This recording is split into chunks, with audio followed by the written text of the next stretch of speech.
Kolluru వెలుమలలో best flat కోసం చూస్తున్నారా? రాధే స్కైని ఎంచుకోండి. ఏంటి what is your family background? అమ్మ నాన్న పాలకులతో ఉన్న సంబంధం అంటే మా 4 ఫాదర్స్ నుంచి మొత్తం పాలకొల్లే. మొత్తం అక్కడ మొత్తం 4 ఫాదర్స్ అందరూ కూడా పాలకొల్లే మొత్తం. అంటే మా ఫాదర్ వచ్చి కోకోనట్ బిజినెస్, ఓకే, కొబ్బరికాయ వ్యాపారం అంటాం అక్కడ. అంటే అక్కడ ఈస్ట్ వెస్ట్ లో బాగా నోన్ బిజినెస్ అది. ఈజ్ ఎక్స్పోర్టర్ ఫ్రమ్ ద పాలకొల్లుగా. అప్పుడే మహారాష్ట్ర ఇవన్నీ కూడా ఎక్స్పోర్ట్ చేసి ఈజ్ కోకోనట్ ఎక్స్పోర్టర్ అనమాట అక్కడి నుంచి. అట్లాగే ఏంటంటే ఒక టైంలో very very well off family పాలకొల్లుకి. దాని తర్వాత బికాస్ ఆఫ్ కొన్ని ఫైనాన్షియల్ క్రైసిస్ వల్ల at the age of my 19-20 లో అప్పటికి నేను ఏంటంటే 3D యానిమేషన్ అన్ని నేర్చుకున్నాను. ఓకే, నేర్చుకున్నాను, ఢిల్లీలో చదువుతున్నప్పుడు ఆ ఫైనాన్షియల్ సిచ్యువేషన్ బాగోక నేను హైదరాబాద్ రావడం జరిగింది. అక్కడ నాకు బన్నీ గారు పరిచయం అయ్యారు. మారుతి గారు పరిచయం ఫస్ట్. ముందే మారుతి గారు పరిచయం. మారుతి గారు, ఓకే.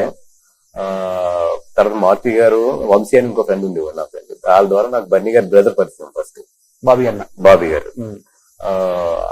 బాబీ ద్వారా బన్నీ గారి పరిచయం. బట్ మారుతి మళ్ళీ బన్నీ గారికి యానిమేషన్స్ టీచర్. అవును, ఎవరు మన మారుతి బన్నీ గారు. నేను మారుతి ఏమో ఆయన 2D యానిమేటర్, నేనేమో 3D యానిమేటర్. సో అట్లాగే మాకు ఏంటంటే కొన్ని ప్రాజెక్ట్స్ చేయడానికి మేము ఇద్దరం కలుస్తుంది వాళ్ళు, ఈ వంశీ అనే ఆయన ద్వారా. అట్లాగే మేము అందరం కూడా కలవడం జరిగింది.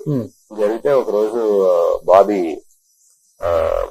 వచ్చి నీ పెంటా సాఫ్ట్వేర్ అప్పుడు నేర్చుకుంటున్నా, కొత్త కోర్స్ ఏదో జరుగుతూ ఉన్నాయి. ఓకే, జరుగుతున్నప్పుడు ఇవన్నీ ఎందుకు గానీ బన్నీకి మొత్తం మనిషి కావాలి అన్ని చూసుకోవడానికి, నువ్వు వచ్చేసావు. అప్పుడే మరి పెంటా సాఫ్ట్ అప్పుడప్పుడే ఎస్టాబ్లిష్ అవుతుంటే ఈయన వచ్చామంటే సరే అని చెప్పి చూద్దామని చెప్పి స్టార్ట్ అయింది.